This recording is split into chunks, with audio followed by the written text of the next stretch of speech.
오늘 함께 읽은 본문 말씀에서 바리새파 사람들이 예수님께 다가와 묻습니다. 사람이 어떤 이유가 있으면 그 아내를 버리는 것이 옳으니이까? 이러한 질문의 의도는 늘 그렇듯 예수님을 공경에 빠뜨리기 위해서입니다. 겉으로는 늘 거룩한 척하여도 이 바리새인들의 속은 이렇게 저열하기 이를 데 없습니다. 예수님은 이러한 저들의 속내를 다 아시면서도 창세기 2장 말씀으로 바리새인들의 의문에 현답하십니다. 사람이 그 부모를 떠나서 아내에게 합하여 그 둘이 한 몸이 될지니라 하신 것을 너희가 읽지 못하였느냐 하고 말이죠. 그리고 이에 덧붙여 하신 말씀이 참으로 중요한데 뭐라고 말씀하십니까?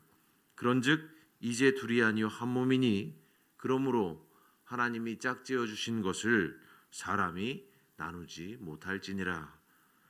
여러분, 이 말씀이 참으로 중요합니다. 하나님께서 짝지어 주신 것을 사람이 제 마음대로 나누지 못한다는 것은, 여러분, 이 말은 곧 결혼의 주체가 누구라는 것입니까?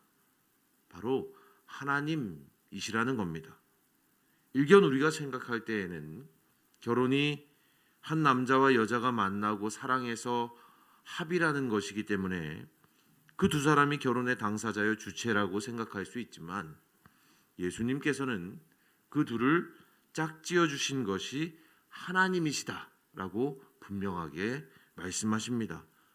그러니까 결혼이라는 평생의 가약은 그저 사람의 일이 아니라 궁극적인 차원에서는 하나님의 일이요, 그 모든 일의 주체는 바로 하나님 자신인 것이죠. 우리의 인생 여정 속에서 누군가를 만나고 사귀어서 사랑하게 되고 또 나아가 혼인에 이르는 것이 그저 우연이 아니라고 믿는 우리 그리스도인들에게 있어서 그렇습니다. 결혼의 주체는, 그리고 주인은 오직 하나님이십니다. 이러한 예수님의 답변에 바리새인들은 쉽게 동의하지 않죠. 도리어 이렇게 반박합니다. 그러면 어찌하여 모세는 이혼 증서를 주어서 버리라고 명하였나이까? 여러분, 이 말은 틀린 것은 아니죠.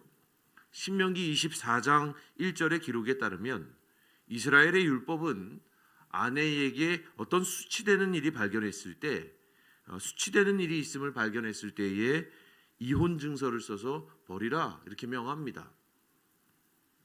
사실 유대인들의 역사를 보면 바로 이 율법 조항에 대한 오랜 논쟁이 있었습니다.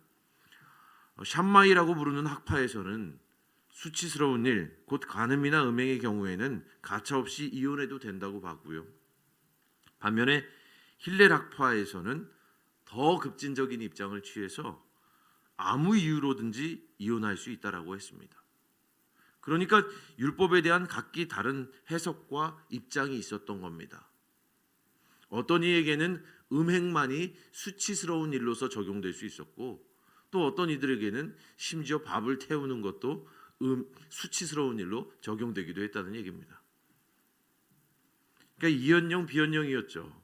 코에 걸면 코걸이, 귀에 걸면 귀걸이식으로 그렇게 율법을 해석하는 학파들이 저마다 달랐다는 겁니다. 그런데 늘 문제의 본질을 꿰뚫어 보시는 예수님께서는 오늘 본문에서 이렇게 답해 주십니다. 8절이죠. 모세가 너희 마음의 완악함 때문에 아내 버림을 허락하였거니와 본래는 그렇지 아니하니라. 바리새인들이 앞서 말했던 이혼에 대한 율법의 명시가 결국은 무엇으로부터 기인한 것이라고 예수님께서 말씀하십니까?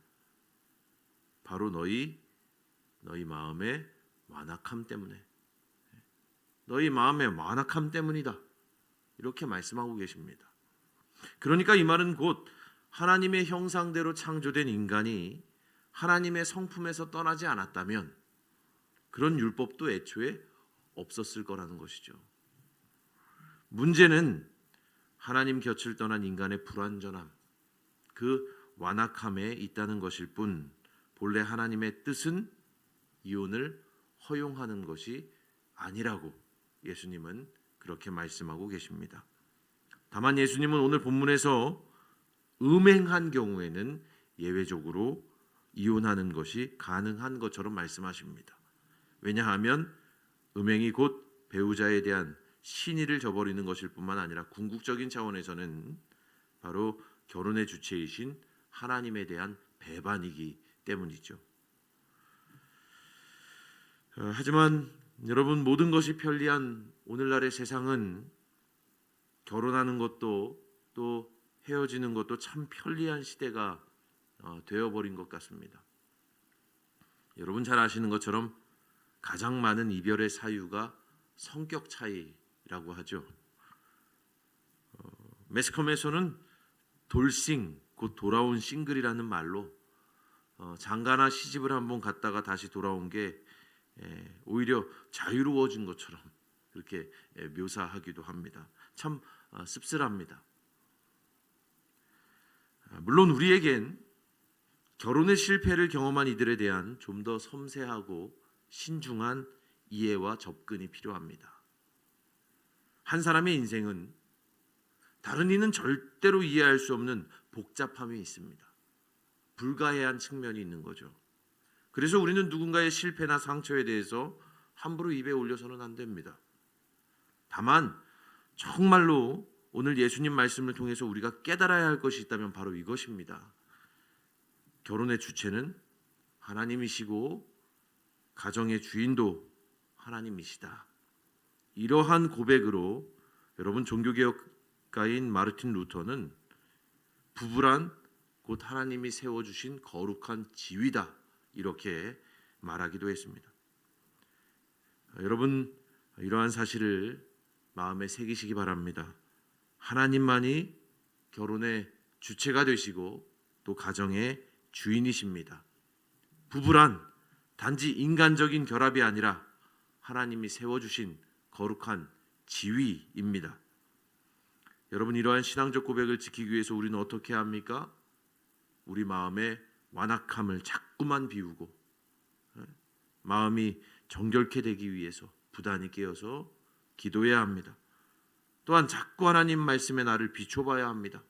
그리하여 무시로 웃자라는 우리 안에 완악함을, 정욕을, 이기를, 불평을 다스릴 줄 알아야 합니다.